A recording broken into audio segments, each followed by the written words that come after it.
या इसमें से भी कोई ज़रूरत नहीं नहीं नहीं बहुत हमने यहाँ पे बताया तो जैसे मैं बात की आर्किटेक्चर के हवाले से डिफरेंट वेज प्रोवाइड डायग्राम तरह तरह के तो अगर आप देखें लेफ्ट साइड पे इसकी तो ये मतलब आप नहीं करते तो साइड से लाइन ऐसी आ रही है तो डिजाइन होगा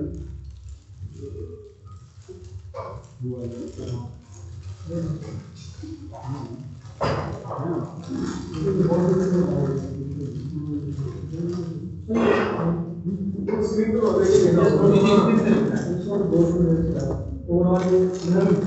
दिस पर्टिकुलर जो आर्किटेक्चर है ये फ्लो है इसको डिफाइन करने का मकसद ये है कि how do you bridge things for different kinds of events तो अगर आप देखेंगे in the center there is an event bridge जहाँ पर इवेंट ब्रिज की इंटरनली डिफरेंट ऑपरेशंस परफॉर्म हो रहे हैं उसमें one of the things that you will note is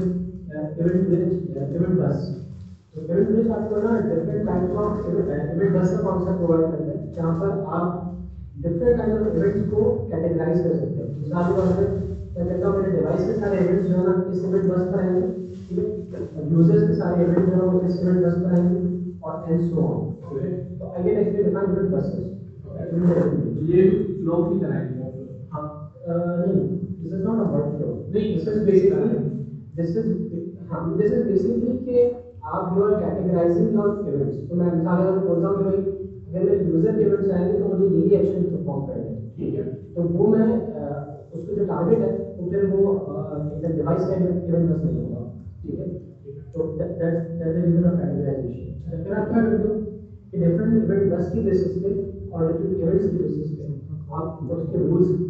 set कर देते हो जैसे आप रूल्स नजर आ रहे होंगे ठीक है तो अगर आपके पास ये वाला इवेंट आया तो उसका ये रूल है और फिर ये रूल का डिफाइन करता है कि आपके टारगेट्स डिफाइन करता है और आपके कस्टमाइजेशन डिफाइन करता है देखो ये वाला इवेंट अगर आएगा जैसे इवेंट ना एक्चुअली जेसन इवेंट्स होते हैं ठीक है इवेंट का जेसन इवेंट आया तो मुझे इसको इस तरह से मॉडिफाई करना है और इस पर्टिकुलर लैम्बडा को ये वाला इवेंट प्रोवाइड करना है तो that kind of customization is also it's actually you can say it's also providing a mediator service as well for the events that's coming to the application. अच्छा इसका जो source है that could be anything KLB services हो सकती हैं कोई customer app हो सकती है इवेंट ब्रिज जो है जब मैंने लास्ट इस पे काम किया था तो इवेंट ब्रिज जो है वो बहुत सारी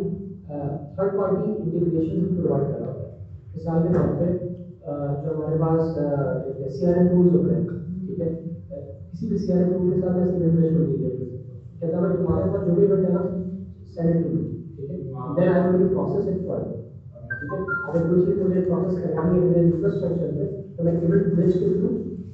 ब्रिज कर सकता हूँ किसी थर्ड पार्टी एप्लीकेशन के साथ सेल्सफोर्स के साथ सेल्सफोर्स का एप्लीकेशन प्रोवाइड करता है किसी सेल्सफोर्स पर अगर सेल्सफोर्स का जो इवेंट आता है मैं उसको प्रोसेस करके और आगे फॉरवर्ड कर सकता हूँ तो ये चीज़ है फिर हम बात करते हैं डेटा इंजीनियरिंग सर्विसेज के हवाले से तो डेटा इंजीनियरिंग में यू नो कि आपको बड़ी डेटा इंजीनियरिंग है यू नो कि डेटा की मैनेजमेंट डेटा की प्रोसेसिंग डेटा के फ्लोज को देखना फिर डेटा की मैनेजमेंट सारी चीज़ें डेटाबेस से मौजूद है तो अगर आप ऊपर से देखें Amazon Athena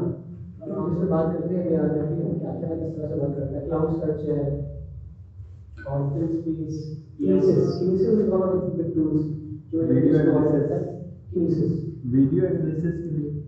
Sorry, video analysis के लिए नहीं not only video analysis, every kind of data analysis. ठीक है तो अगर आपके पास कोई डेटा स्ट्रीम्स से आ रहा है ठीक है तो it's one of the best tools in AWS ठीक है to manage that even AWS अपनी जो इंटरनल स्ट्रीमिंग है वो भी Kinesis से शुरू करता है and there is a lot of reliability of Kinesis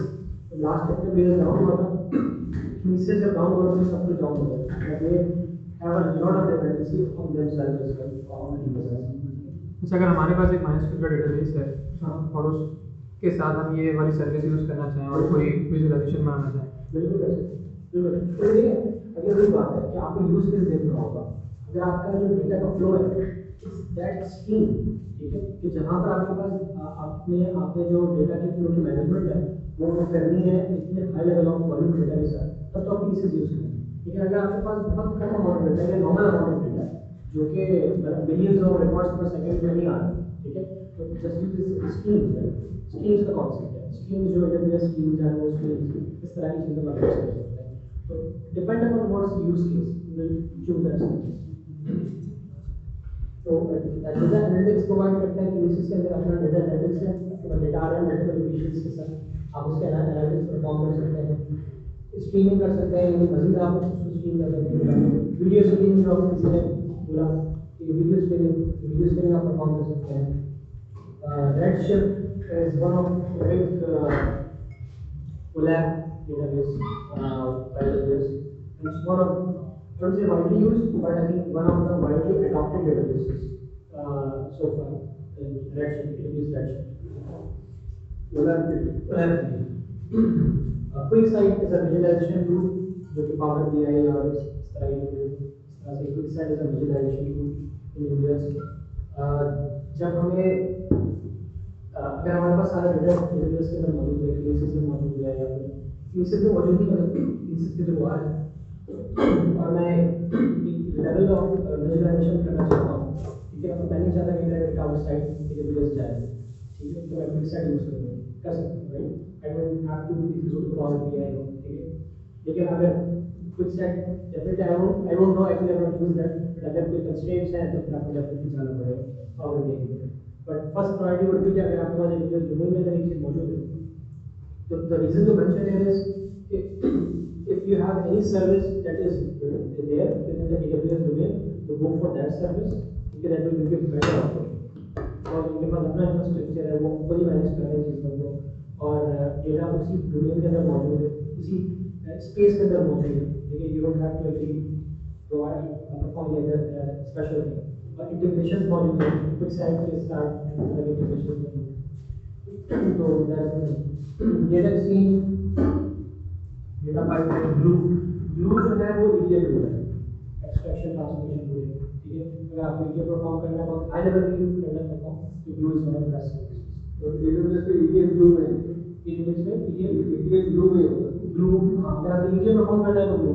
जैसे किनेसिस में ज़्यादा डेटा एनालिसिस एनालिटिक्स का अलग है इसका, Kinesis data analytics is one of the separate tools. मतलब उसका डेटा एनालिसिस QuickSight से कैसे अलग है? QuickSight में कैसे अलग है, वो इस तरह से अलग है कि एक्चुअली देखें दोनों के अपने अपने कंस्ट्रेंट्स होंगे, ठीक है। अगर मुझे मतलब जिस लेवल की विजुअलाइजेशन QuickSight प्रोवाइड कर रहा होगा वो एनालिटिक्स प्रोवाइड नहीं कर रहा होगा, क्योंकि उसका काम सिर्फ ये है कि जो डेटा किनेसिस के अंदर आ गया उसको किस तरीके से आपको एक वन लेवल ऑफ विजुअलाइजेशन दिखा दें। अगर आपको इंडेप्थ विजुअलाइजेशन चाहिए तो वो किनेसिस एनालिटिक्स प्रोवाइड नहीं करेगा, तो ये आपकी बोर्ड वर्जन QuickSight।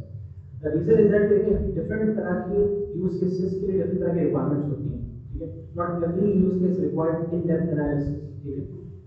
हो सकता है कि आपने ये देखना है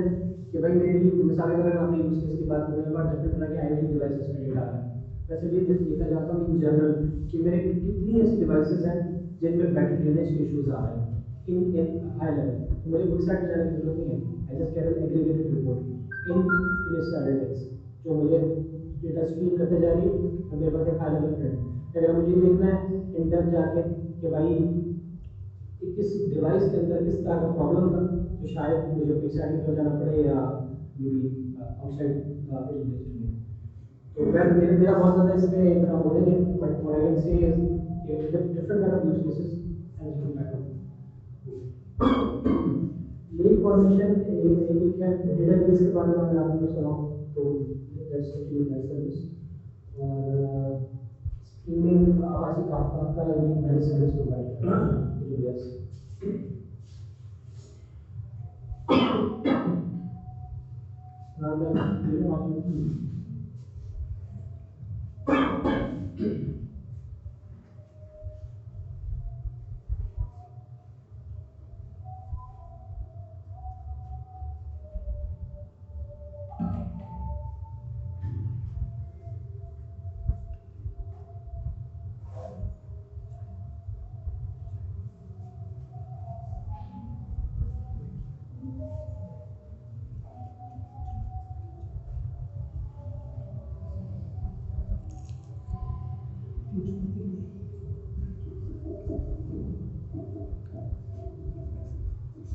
है